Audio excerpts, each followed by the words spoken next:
Hey everyone, thanks for tuning in. If you're new here, consider subscribing. It really helps keep these stories coming.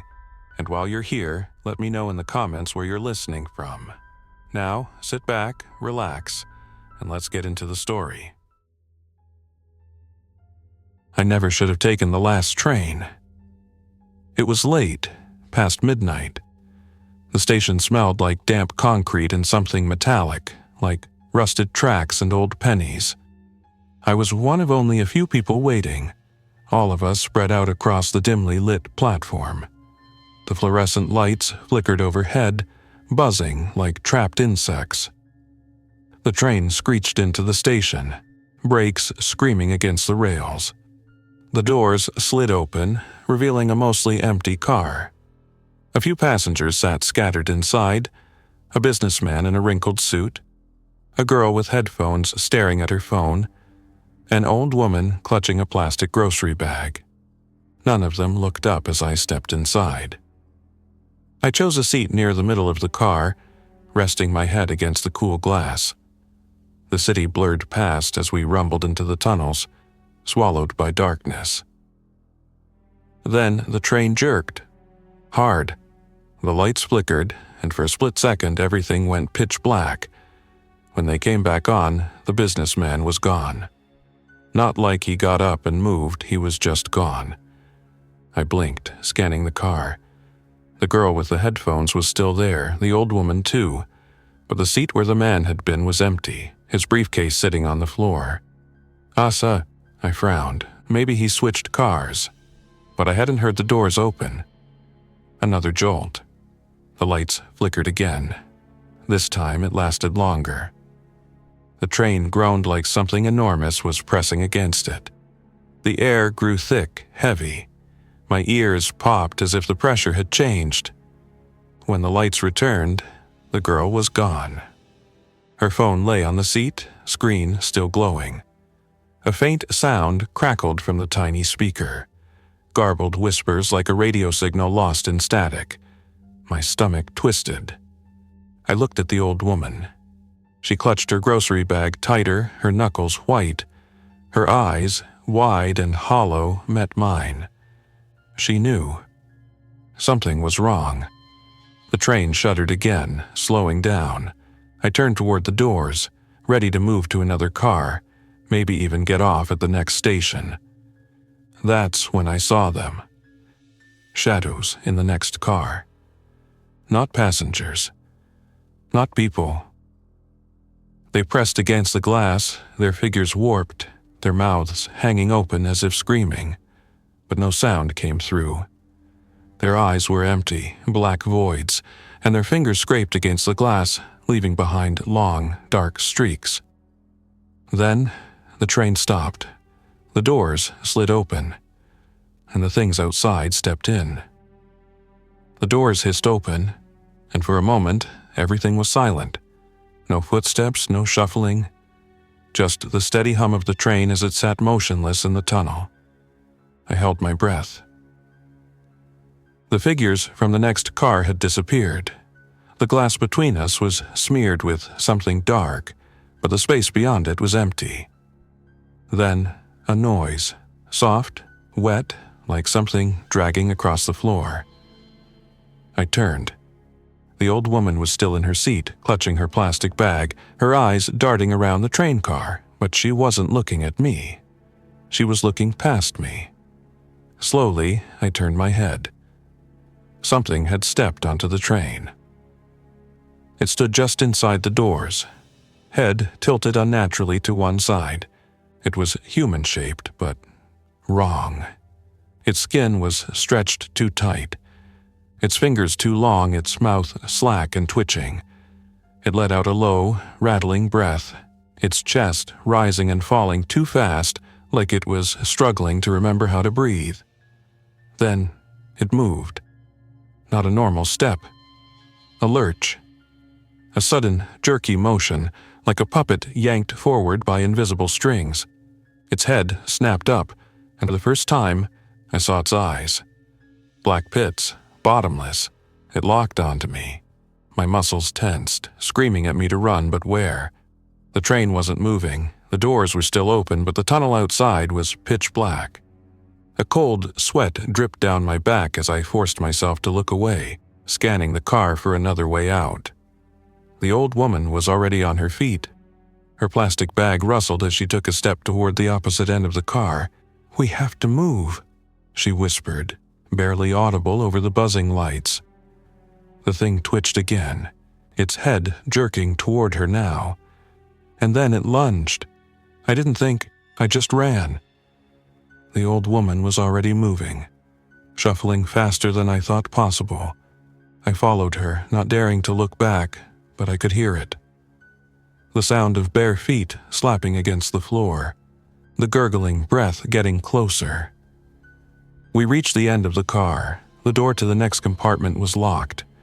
I grabbed the handle, yanking hard, but it wouldn't budge. Behind me, the old woman let out a wheezing gasp. I spun around just in time to see it grab her wrist. She screamed, dropping her bag. It hit the floor, spilling its contents. Cans, a bottle of water, a small kitchen knife. Without thinking, I grabbed the knife and turned toward the creature. It was staring at me. Not at the knife, at me, like it recognized me, like it knew something I didn't. My heart pounded. The old woman was shaking, struggling against its grip, but it wasn't letting go.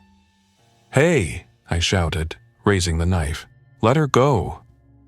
The thing didn't react, it just kept staring. Then, slowly, so slowly, it made my skin crawl.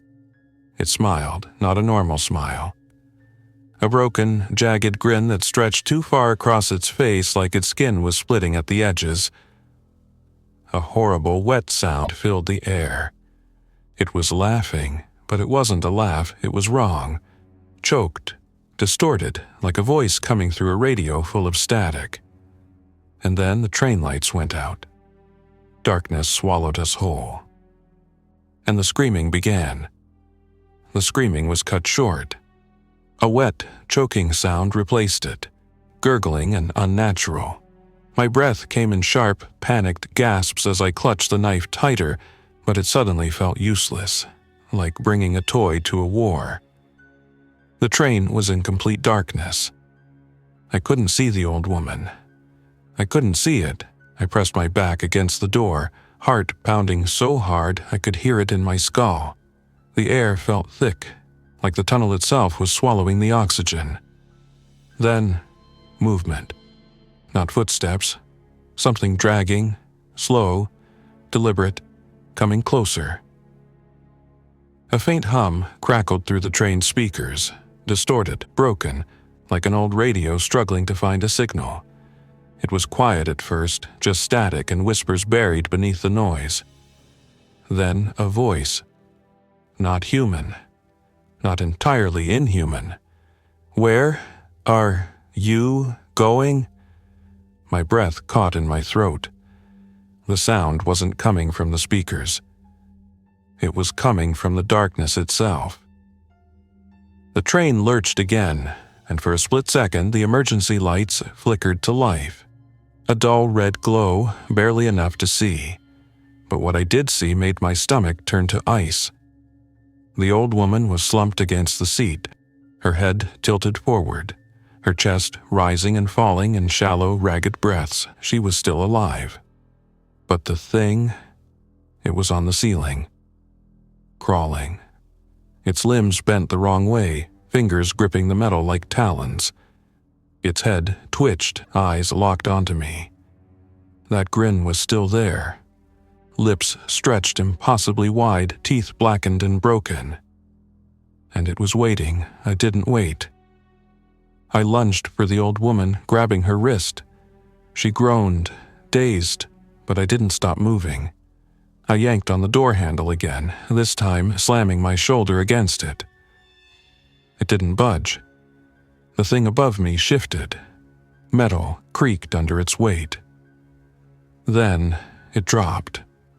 I threw myself to the side as it hit the floor, inches from where I had been standing.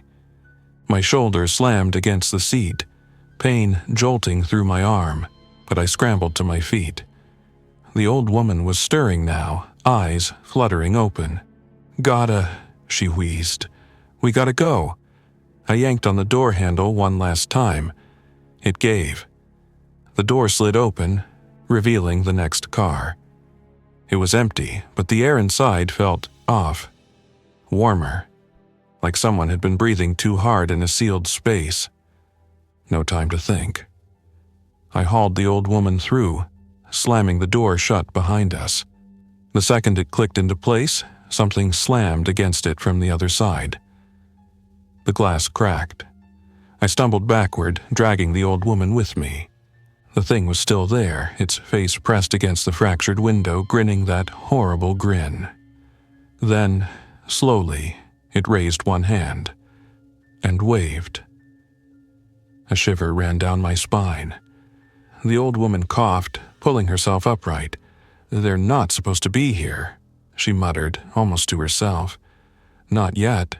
I turned to her, still trying to catch my breath. What? What do you mean? She didn't answer. She was looking at something behind me. I froze. The train shuddered again, and for the first time, I realized something terrifying. The emergency lights weren't flickering anymore. They were fading, one by one, and whatever was in the next car, it was already inside. The emergency lights flickered one last time, then died completely. Total darkness swallowed the train car. For a second, nothing moved. No sounds, no breathing, just the thick, suffocating quiet.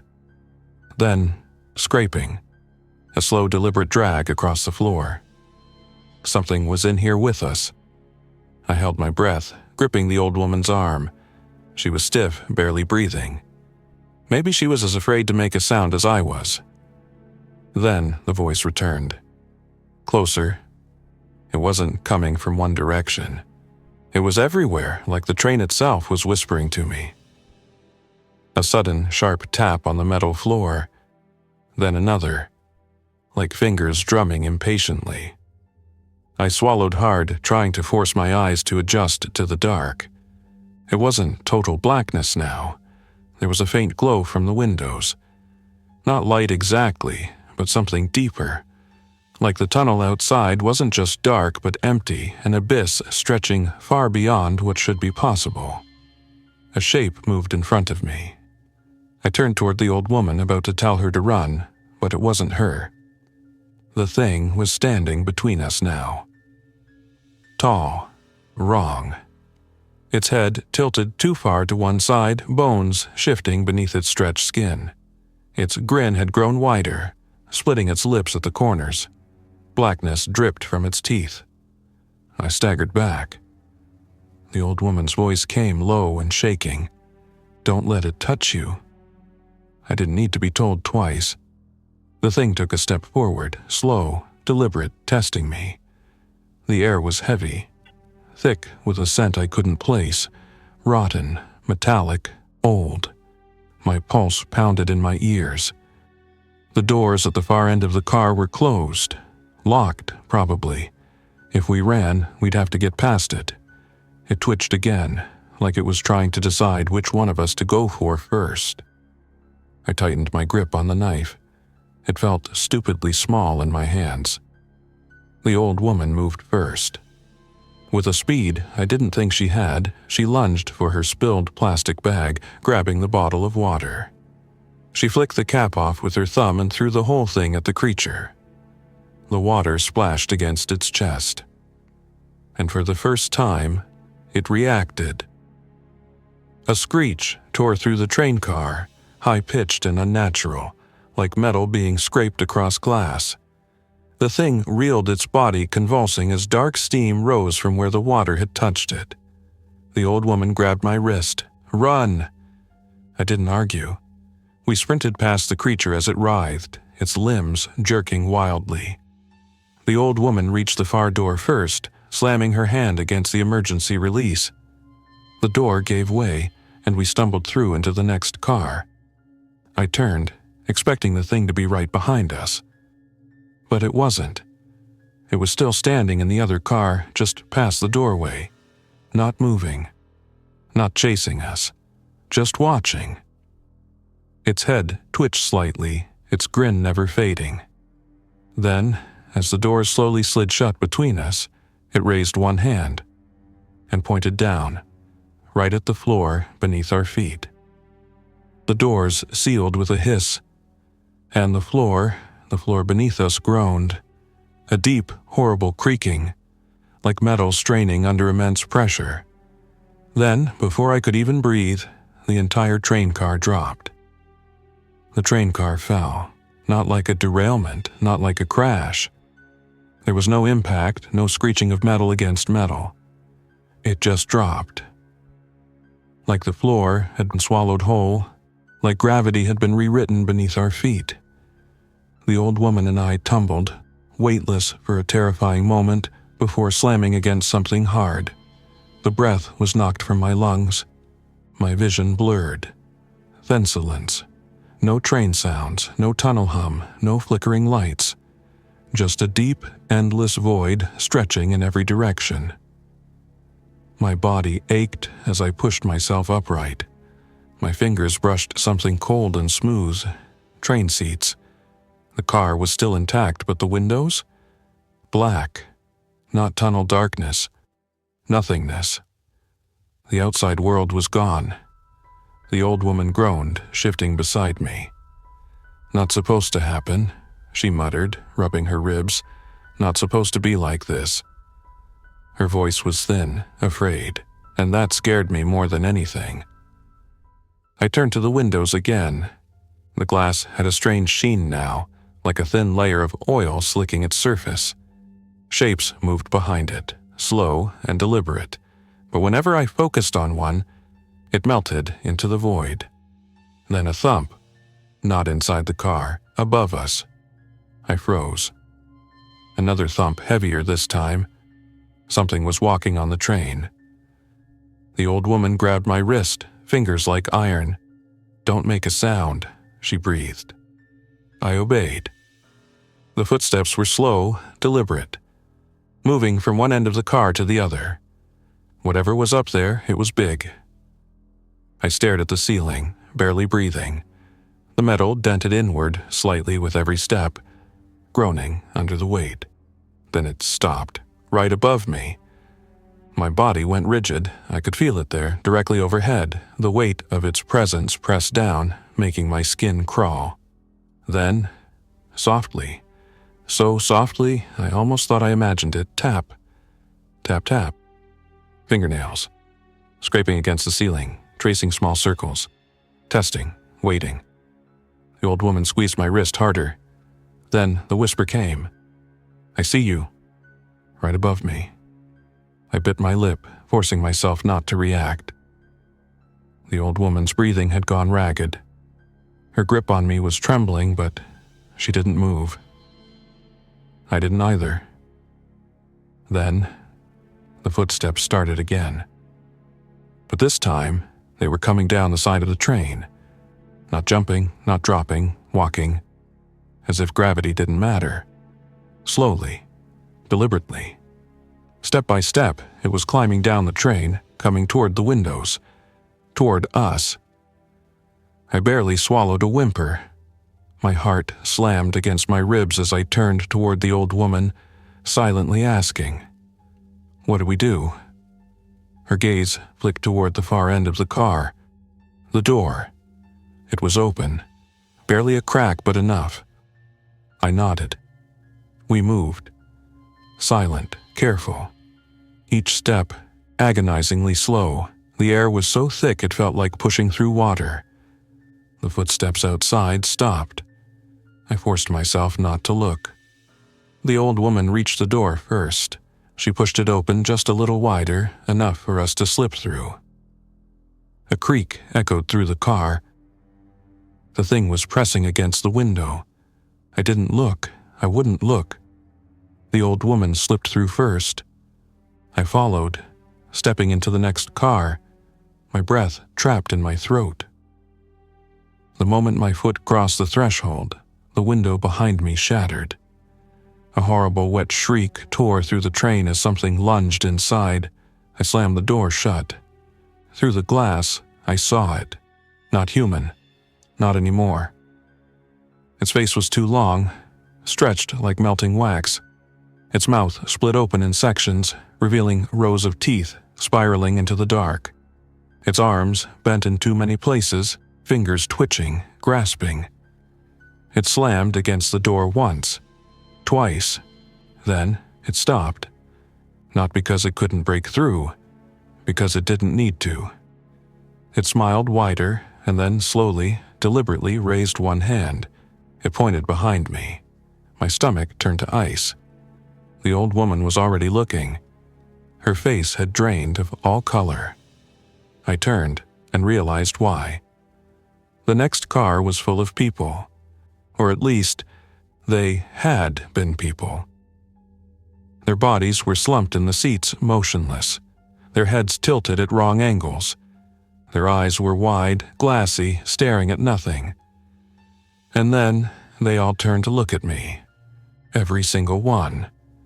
Their necks snapped toward me in eerie unison, their mouths hanging open in perfect, silent grins. Then they started to stand, one by one. The train car wasn't empty anymore. And we were trapped inside. I couldn't breathe. They all stared at me. The slumped figures, the ones I had thought were lifeless, were moving now. One by one, they straightened. Heads still tilted at unnatural angles, their grins frozen in place. Their eyes weren't right, too wide, too empty. Then the first step. A slow dragging shuffle, then another. They were coming toward us. The old woman grabbed my wrist and yanked. "Don't let them touch you," she hissed. I didn't need convincing. We backed up fast, moving toward the far end of the car. My heart pounded so hard it felt like it would explode. My grip on the knife tightened, but deep down, I knew it wouldn't do anything. These things weren't alive in the way that mattered. A low, wet whisper crawled through the air, seeping between the bodies. "Sit down." I froze. The voice came from all of them, not individual, mouth-sewn voice, spreading across their grinning lips, echoing, "Sit with us." The old woman shook her head violently. "Don't listen, keep moving." We reached the next door, locked. Of course it was. I whirled back around. The passengers were closer now, too close, their hands twitching, reaching. The old woman let out a snarled breath. Then, to my shock, she grabbed the small kitchen knife from me and slashed it across her own palm. I choked on a scream. "What are you?" She flung the blood at them. The second it splattered against their faces, they convulsed. A horrible, choking scream filled the car. Their bodies jerked like puppets with cut strings, heads snapping back, their flesh bubbling where the blood touched them. I gagged at the stench. Burnt hair and rotting wood. The old woman grabbed me. "Now, go!" I didn't argue. I rammed into the door, throwing all my weight against it. Nothing. The passengers twitched violently. Their convulsions were slowing. Their heads snapped back toward us, grins even wider now. The old woman grabbed my hand, smearing her blood onto my palm. The second it touched my skin, I felt something cold and wrong, like a current of electricity, but old, ancient. I didn't have time to think. I slammed my hand against the door. For a second, nothing. Then a sharp, metallic crack. The door burst open. We stumbled through, gasping, and I slammed it shut behind us. Silence. I pressed my forehead against the door, my breath coming in ragged gasps. My hand burned where the blood had touched it. I turned to the old woman. Her face was pale, too pale. The cut on her palm was gone. Not healed. Just gone. Like the wound had never existed. Like the blood had never belonged to her at all. She looked down at her hand, lips pressed tight. Then she looked at me. We're running out of time. I swallowed. The air in the car shifted, heavy, dense. And that's when I realized this car was different. No seats, no windows. Just a long, empty corridor stretching farther than it should. And at the very end, a single door. Red. Waiting. The old woman's voice was hoarse. We're close. Close to what? I didn't have time to ask. Because behind us, the door handle turned.